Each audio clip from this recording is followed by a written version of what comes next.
Hello guys, আসসালামু আলাইকুম। আশা করি আপনারা সবাই ভালো আছেন। আলহামদুলিল্লাহ, আমিও ভালো আছি।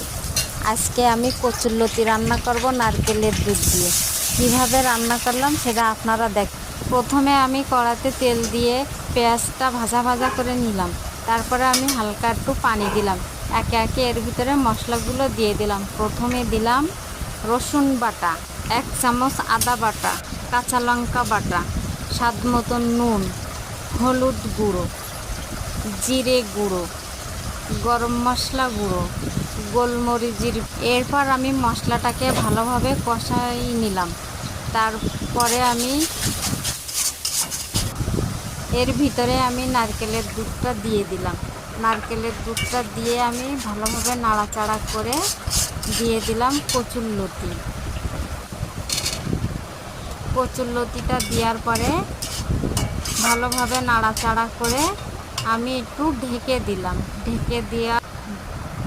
ঢেকে দিয়ে কিছুক্ষণ পরে আমি ঢাকনাটা খুলে ভালোভাবে নাড়াচাড়া করে পরে আবার নারকেলের দুধ দিয়ে দিলাম। দিয়ে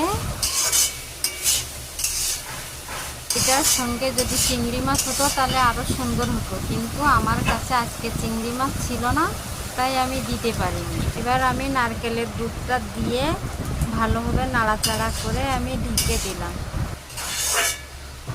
আমার এই রান্নাটা আপনাদের কাছে যদি ভালো লেগে থাকে, আপনারা আমাকে লাইক, কমেন্ট, শেয়ার করে আমার পাশে থাকবেন। আমি কচুরলতিগুলো আগে থেকে ভালোভাবে কেটে ধুয়ে পরিষ্কার করে রেখেছিলাম। নারকেলটা কোড়াই দুধ বের করে রেখেছিলাম, সেটা আপনাদের মাঝে শেয়ার করা হয়নি। আপনাদের কচুরলতি কার কার খেতে ভালো লাগে আপনারা আমাকে কমেন্ট করে জানাবেন। আমি প্রথমে ইউটিউবের যে ভিডিওটা ছেড়েছিলাম, আমি ইউটিউবের বিষয়ে ভালোভাবে জানতাম না। ওই ভিডিওটা আপলোড করার সময় আমার কথাগুলো ঠিকঠাক ছিল, পরে আপলোড করার পরে কথাগুলো ডবল। আমি মাঝে মাঝে ঢাকনাটা খুলে 2-1 বার নাড়াচাড়া করে দিলাম, যাতে তলায় লেগে না যায়। আপনারা দেখতে পাচ্ছেন আমার রান্নাটা হয়ে গেছে। রান্নাটা দেখার জন্য ধন্যবাদ। রান্নাটা যদি আপনাদের ভালো লাগে, লাইক করতে ভুলবেন না। ধন্যবাদ আপনাদের সবাইকে।